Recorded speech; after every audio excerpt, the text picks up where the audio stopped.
Good afternoon, students, and this is the voice of Sawizi from the Jamb Focus YouTube channel. Now, if you have not yet subscribed to my channel, please do so, and also enable the notification and the bell icon so that whenever I post a new video, you would always be informed about it. Alright, so this is just the first series of video. I'll be answering from questions. So every of my video, I would always answer 10 questions to keep it short and brief. So this is Utme 2017.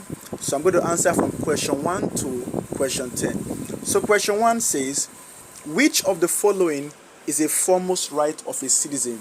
Now this question they're asking you, when they say foremost in English means the first, the basic, or the most important. Now, if you look at options A to options D, option A is a religious right, option B is academic right, option C right to life, and option D private life. Now, there is one that is indispensable, and there is one of these options that if taken from a person, the person will not be able to enjoy either one.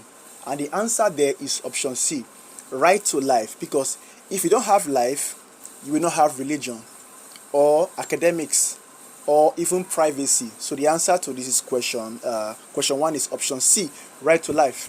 Question 2, which of the following is a merit of aristocracy? Now, first of all, you have to understand that aristocracy comes from oligarchy. So aristocracy is a type of oligarchy. And when you define aristocracy, you are kind of saying that the government is operated by the best or the most qualified or the most educated, because aristos means best, crazy means rule by. So rule by the best, the noble, the most qualified, the most educated. So the most correct answer to number 2 is option B, the best citizens in control of government. Question 3, which of the following is a strategy of foreign policy implementation? Now, as a government student, understand that foreign policy is talking about the behavior of states towards other states. Alright, and we have different factors that can determine foreign policy, or different factors that take into consideration while trying to project their national interest in the international space. Now, option A could have been a good answer, option B likewise, but the most correct answer is propaganda. Now, propaganda means the use of the media, whether the television, the newspaper, the internet, now to project the interest of a state, which could be either biased, that is true, false, or unbiased, which is actually true. So the answer to number 3 is option D, propaganda, because many states, whether the developed countries, the developing, they actually use propaganda, which is the use of the media to project their interest. Question 4, the structural adjustment program was introduced under the dash.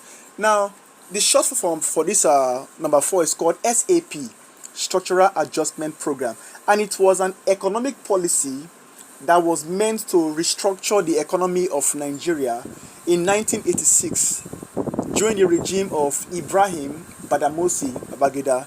That is option A. Question 5. To facilitate the effective achievement of the objectives, ECOWAS is operationally structured with.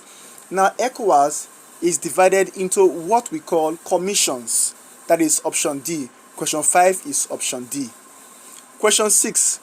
Shortage of trained personnel is a major problem of the. Now, if you look at the tiers of government, the third one, which is the local government or the grassroots government, is the one that suffers more from shortage or lack of or a dearth of personnel. They don't actually have enough workers or personnel. So the answer to number 6 is option D, local government. Question 7. The right of a state is known as dash. The right of a state. Now the question is quite confusing because it's not really straightforward, because they are saying the right of a state is known as. Now, in government, when we say the right to enforce obedience, we are talking about authority. Do you get now? But now they have not put the element of state. Now, the right of a state to exercise control on its own is actually called sovereignty. So I feel that this question is either incomplete or was not asked properly.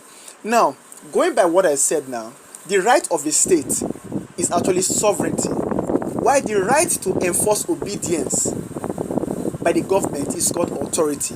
So as long as they put the right of a state there, the answer is definitely sovereignty, because sovereignty means the right of a state to act on its own without external interference. Alright, question 8.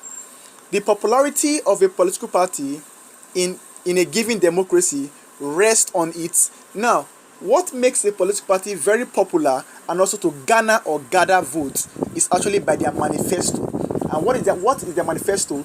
Their plans or their objectives on what they will do when or if voted into power. So the answer is manifesto. Question 9. A system of local council that allows for rotational leadership is known as... Now, whenever you see rotational leadership in government, the answer there is a college or collegial or collegiate, because a collegial executive or collegiate means a system of rotation like a circle. You get the point now. So the answer is option D. Now the final question to end my video is question 10. A type of constitution that is difficult to amend is described as... Now, difficult there already spells what now? Rigid.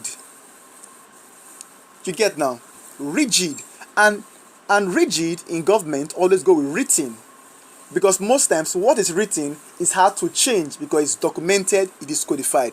So the answer is option B, rigid and written. And most countries or states rather that adopt federalism, e.g. Nigeria and USA, adopt or uses a rigid and written constitution.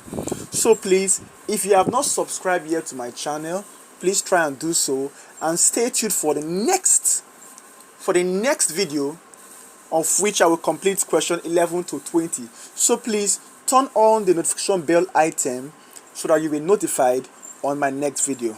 Thank you. Ciao.